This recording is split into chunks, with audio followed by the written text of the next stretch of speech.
Bienvenidos a nuevamente esta coproducción de la Universidad Católica de Santa Fe y la Arquidiócesis de Santa Fe de la Veracruz. Esta semana aprovechamos dos visitas aquí en la Universidad Católica. Por un lado, el doctor Félix Resch.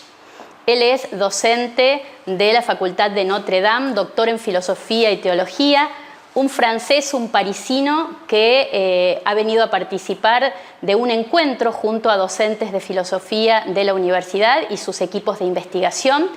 Y tuvimos una charla muy interesante en relación a las corrientes políticas europeas, a este nuevo modo de hacer política, la espectacularización de la política. Y también estuvimos hablando, lógicamente, de esta relación entre filosofía, teología y política, que es su tema de investigación y de estudio.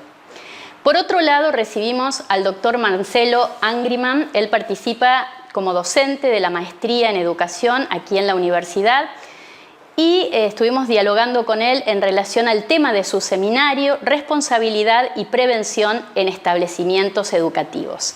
Presentados los temas, vamos a las notas.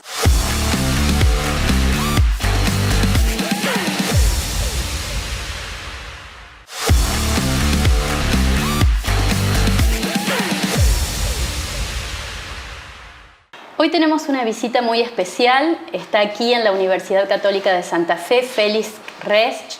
Él es académico de la Universidad de Notre Dame. Está aquí para dictar una conferencia de la Facultad de Filosofía y Humanidades y tenemos el gusto de recibirlo, además por segunda vez aquí en Santa Fe. ¿Cómo está, Félix? Sí, muy bien, gracias. Bueno, un gusto recibirlo aquí. En primer lugar, nos gustaría que nos cuente cómo surge este interés por unir, dentro de su recorrido académico, la filosofía, la teología y la política. Sí, bueno, contrariamente a lo que mucha gente piensa, pues la filosofía tiene en realidad mucho que ver con la teología y al revés. O sea, no estamos frente a realidades opuestas o separadas, sino en realidad pues se trata de diferentes acercamientos, pero finalmente al mismo fenómeno, a la misma realidad. O sea, una realidad última que, bueno, que finalmente llamamos también Dios. Y incluso la política pues es un poco diferente, pero también la política tiene algo que ver con esa realidad última, sobre todo pues como el bien común, que, bueno, que tampoco está completamente separado de la verdad. Bien, ¿y cómo surge su vocación especialmente por estos temas, por unirlos? Sí, pues hace muchísimos años, ¿no? Hace muchísimas décadas empecé a dedicarme un poco a eso y bueno, lo que sí me atrae mucho es sobre todo la cuestión de Dios. O sea, Dios no solamente desde un punto de vista teológico o meramente católico, también eso, pero también desde un punto de vista meramente racional. O sea, si hay o si no, por ejemplo, pruebas de la existencia de Dios, si se puede encontrar algo como una base común con todas las personas, o sea, cristianas y no cristianas, sí, o sea, como una base común que nos permita pues entrar en diálogo con los demás y cuestionar nuestra fe, cuestionar también un poco nuestras cosmovisiones. Bien, en su trabajo, y estábamos viendo su trabajo académico, su trayectoria, Jacques Maritain tiene un lugar central y fundamental. Bueno, hay un libro suyo que es El hombre, la política y Dios. Exactamente. Es una novela trágica, tragicómica. ¿Qué pasa hoy con esta relación entre el hombre, la política y Dios en el mundo? Sí, pues lamentablemente muchas personas pues les cuesta mucho justamente relacionar estos temas, ¿no? O sea, sobre todo en Francia pues estamos en un país pues marcado por una cierta laicidad o lo que llamamos la laïcité, que a veces pues corresponde más bien a una especie de laicismo, o sea, una ideología o sea, basada en una separación o en una oposición entre, bueno, la Iglesia, el Estado, e incluso pues la política y la religión.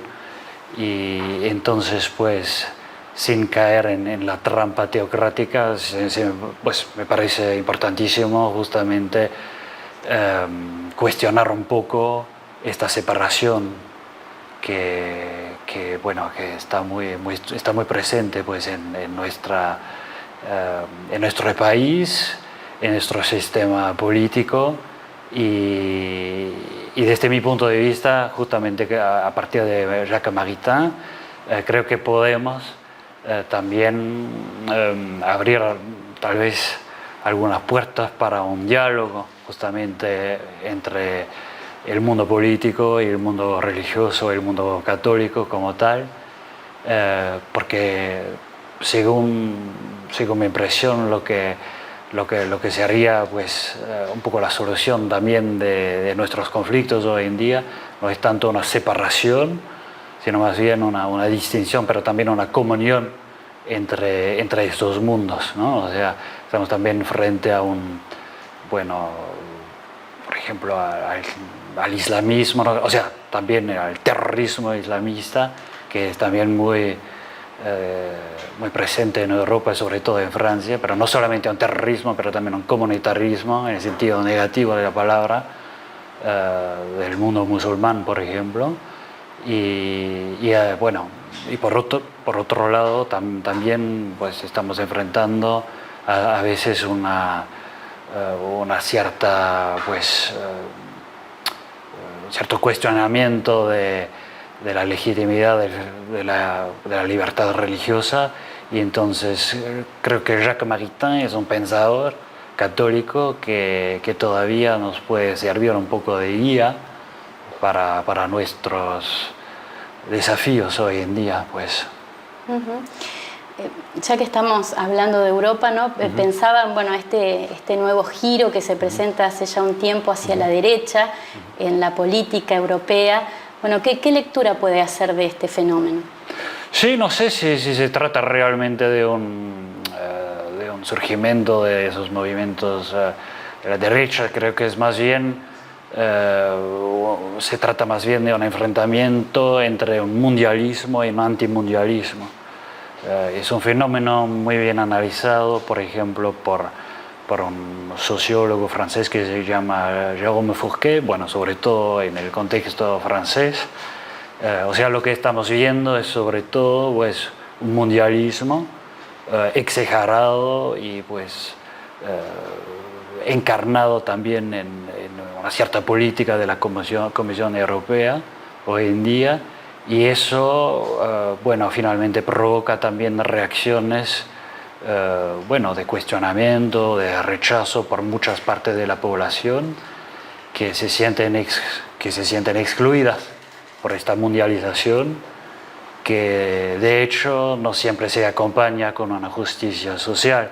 Entonces creo que en vez de hablar de un enfrentamiento entre la derecha y la izquierda, se trata más bien de un enfrentamiento, me parece, entre un mundialismo y un antimundialismo. Y a veces pues este antimundialismo pues surge, bueno, sobre todo dentro de algunos partidos de la derecha o de lo que se llama también la ultraderecha. Frente a estos nuevos fenómenos y también, bueno, en esta era de la posverdad y frente a nuevas formas también de hacer política, ¿qué pasa con el cristiano que muchas veces ve la política como un ambiente corrupto y no quiere comprometerse? ¿Qué diría Maritain, por ejemplo, al respecto? Pues él diría que pues, a pesar de toda la miseria política, a pesar de toda la corrupción que no deja de ser desafortunadamente parte de pues, un aspecto de la vida política, pues creo que el bien común es una finalidad de la organización política que debe interesarnos a todos nosotros. O sea, no podemos salir completamente del ámbito político. pero bueno, el reto consiste sobre todo pues finalmente en contribuir de una manera constructiva a esta búsqueda del bien común, y más allá de los enfrentamientos ideológicos, más allá también de lo que se llama el populismo, no sé qué. Y al mismo tiempo quisiera también subrayar otro punto que merece también una cierta atención, y sobre todo la legitimidad de un cierto pluralismo católico.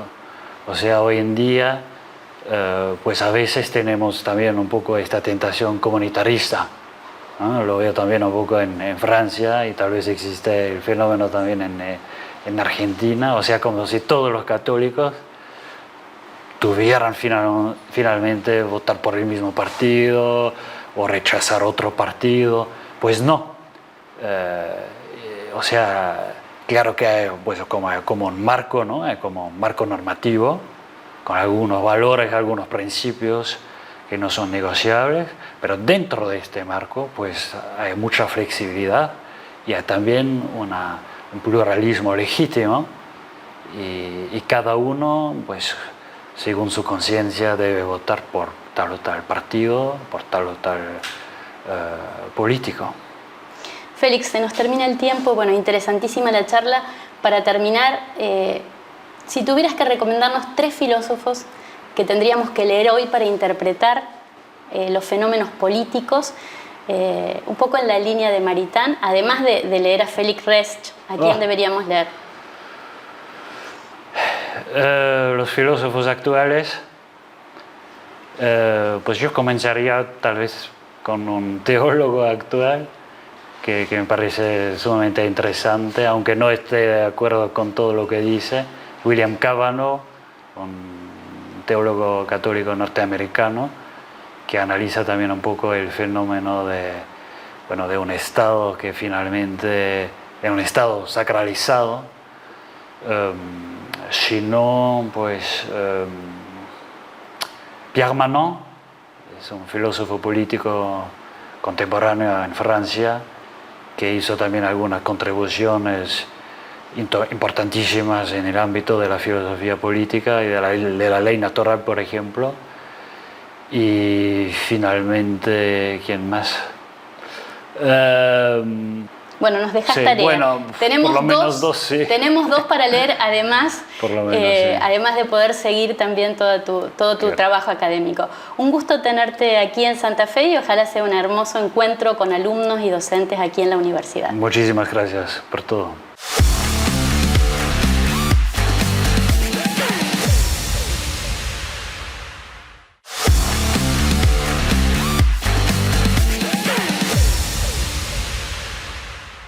Y hoy nos visita Marcelo Angriman. Él es abogado, profesor de educación física, y además es docente de la maestría de educación. Desde hace un tiempo viene aquí a Santa Fe a dictar seminarios. Y el primer tema del que nos gustaría hablar con él es, por lo general cuando hablamos de educación nos centramos en el aspecto pedagógico, pero parece que el continente jurídico es una materia pendiente. ¿Es así, doctor Angriman? Buenos días y bienvenido. Bueno, muchas gracias. Gracias por la invitación nuevamente y la confianza depositada en mí. Sí, yo siempre digo que es una asignatura pendiente y que hoy es un anacronismo imperdonable que en muchos institutos de formación docente todavía no se diga una sola palabra sobre la responsabilidad del docente, de los establecimientos educativos, de los directivos y de los padres. Esto hace que no se pueda trabajar en debida forma respecto de la prevención, que es algo fundamental para evitar que se produzcan daños o situaciones no queridas dentro del ámbito escolar, ¿sí? ¿Cuáles son los riesgos que aparecen más habitualmente dentro de los establecimientos educativos y sobre los que las escuelas tendrían que tener herramientas de prevención? No, fundamentalmente que ocurran daños sufridos por los alumnos, ¿sí? Hoy está en el tapete muchas situaciones de bullying o situaciones de violencia que trabajando en debida forma se podrían evitar. Entonces, Me parece que cursos como estos ayudan a generar conciencia y a trabajar en prevención, que es el norte que tiene el Código Civil y Comercial desde el año 2015 y la incorporación de los artículos 1710, 1711 de dicho plexo. Entonces me parece que ahí hay un fuerte que desde la educación se puede trabajar y muy bien. Veíamos en su libro que usted ha podido reunir algunos datos estadísticos con respecto a esos riesgos que aparecen en las escuelas habitualmente. ¿Cuáles son los más habituales hoy? Estoy pensando en un colegio que hoy, comenzando justamente el ciclo escolar, bueno, tiene una gran cantidad de cuestiones que atender, una salida escolar, un viaje de fin de curso, las actividades de educación física dentro del aula. Y también cuestiones que tienen que ver con la atención a las personas, ¿no? A los alumnos dentro de cada institución educativa. ¿Cuáles son los riesgos más habituales o los daños más habituales? Sí, generalmente los daños más habituales se configuran en los recreos, en actividades físicas o deportivas, en talleres, en laboratorios, en aulas, pero también, bueno, hoy aparece en el tapete, vuelvo a decir, situaciones de violencia de padres, por ahí lo que está viviendo la sociedad en otros ámbitos muchas veces actúa como caja de resonancia en las escuelas. Bueno, son todas cosas que hay que tratar de pensarlas de antemano, de ayudar a tener una organización interna que evite estas circunstancias. Vuelvo a decir, no para dejar de hacer, sino para hacer mejor. Hay muchas cuestiones que se pueden resolver tomando decisiones y teniendo conciencia y una organización adecuada. Sí. Usted hablaba hoy justamente de la formación. A veces uno escucha instituciones educativas que dicen, bueno, contratando un abogado, muchas de estas cuestiones las podemos solucionar. Pero usted hablaba de una formación integral de todo el personal educativo para poder tener por lo menos nociones mínimas de todos estos aspectos jurídicos que entran a tallar dentro de las instituciones educativas. ¿Es así? Sí, estoy convencido que si todos hablan el mismo idioma, si todos entendemos cómo funciona este sistema de las responsabilidades, se puede mejorar muchísimo, trabajar mucho más sinérgicamente. Y está bien que se tenga un abogado especializado en el tema, en derecho privado, que atienda distintas cuestiones, pero también respecto del personal, generar capacitaciones que ayuden a comprender cómo es este tema y a poder resolver problemáticas que acontecen a diario y que por no atenderlas en su debido momento a veces se acrecientan y complican el resultado de lo que está en juego, ¿no? O sea, Con respecto a los protocolos que todas las escuelas están trabajando en este momento para la atención de un riesgo específico, ¿cómo están funcionando? ¿Necesitan mejoras? ¿Las escuelas lo saben activar a tiempo? Bueno, esto es variopinto. Hay escuelas que lo tienen mejor trabajados que otras y de lo que estamos hablando es justamente de eso, ¿no? De cómo darle cabida a estas cuestiones como para que los protocolos sean efectivos y se utilicen a tiempo. Hoy se ha evolucionado en eso, pero podemos decir también que está un tanto atomizado. Esto, una escuela respecto de otra por ahí no tiene la misma respuesta porque la consideración que hace el tema es diferente. Entonces, dependerá un poco de qué impronta tenga la escuela y cómo se esté trabajando, pero donde se genera la conciencia, se trabaja adecuadamente, esto funciona. ¿Sí? A partir de la pandemia y bueno, y de todos los cambios que se produjeron, ¿no?, en nuestra sociedad en general y también en la escuela, ¿se han producido cambios respecto a las cuestiones jurídicas y al manejo de las cuestiones jurídicas dentro de los colegios?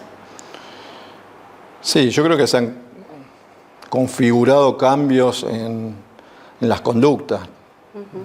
A todos en algún lugar nos ha impactado el tema de la pandemia. De hecho, hoy volver a socializar ha provocado diferentes reacciones y conductas. yo entiendo que en este tema también ha influido, y desde la misma vuelta a clase se ha empezado a trabajar en distintos protocolos que han ayudado a que de a poco volvamos a la vieja normalidad, ¿no? El tema del bullying es un tema que quizás permanentemente aparece en las instituciones educativas. ¿Cómo se está atendiendo este tema? ¿Cómo se está trabajando en los colegios? Creo que de diferentes maneras. Vuelvo de nuevo, no hay un parámetro universal y uno que viene de distintos lugares ve que se trabaja mejor o peor. A mi modo de entender, las cosas se podrían mejorar mucho si la cuestión se trata desde los convenios que existen respecto de las familias y los alumnos, y trabajar más en una cuestión reparatoria que en una cuestión sancionatoria. Sí han habido casos, como los que han sucedido en Mar del Plata, en La Plata o en Paso de los Libres, donde a partir de un caso de bullying se ha responsabilizado a establecimientos educativos por no haber prevenido a tiempo. No me parece que sea la mejor solución judicializar un tema de estos, no es lo que se aconseja. No es lo que aconseja la Guía Federal de Intervenciones para situaciones problemáticas o de violencia. Para mí hay que trabajar mejor en estos acuerdos, en ver cómo se trabaja desde la escuela en la prevención, cómo se pueden seguir ciertos protocolos y trabajar mucho mejor la cuestión de la mediación o la resolución alternativa de conflictos, donde intervengan sí docentes preparados para tales circunstancias. Si vamos por ese camino, me parece que se puede ser mucho más eficiente y resolver cuestiones que a veces llegan a situaciones complejas por no saber cómo actuar en su debido momento. ¿Sí? Hay otras cuestiones que tienen que ver también con el rol de los padres, ¿no? Usted en algún momento lo nombró. ¿Cómo se está dando esta relación familia-escuela y de qué manera los padres también tienen que asumir un rol para la prevención de conflictos? Indudablemente que el rol primario siempre va a estar en cabeza de los padres, eso desde lo legal y desde el sentido común. Creo que las escuelas tienen que instar a la intervención y a la participación de los padres. El colegio coadyuva, colabora en la educación. Siempre los padres van a tener rol primario y corresponde que sea así, ¿sí? A veces actúa en sinergia y es lo que hay que tratar de lograr, que todos cooperemos de alguna manera en la formación del niño y del educando. Cuando esto no sucede, empiezan a correr ciertas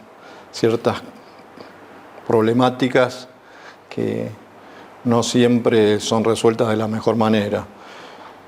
Por eso vuelvo de nuevo, escuelas organizadas, docentes que sepan qué hacer, evitan situaciones no queridas o que después se judicializan y que nunca ese camino va a ser el más aconsejable. Doctor, se nos terminó el tiempo, seguramente hay muchos otros temas que podríamos charlar. Lo esperamos el próximo año si viene al seminario. Bueno, muchísimas gracias. Realmente cuando vengo acá me siento muy gratamente atendido, así que para mí es un gusto y espero poder estar. Muchas gracias. Muchas gracias.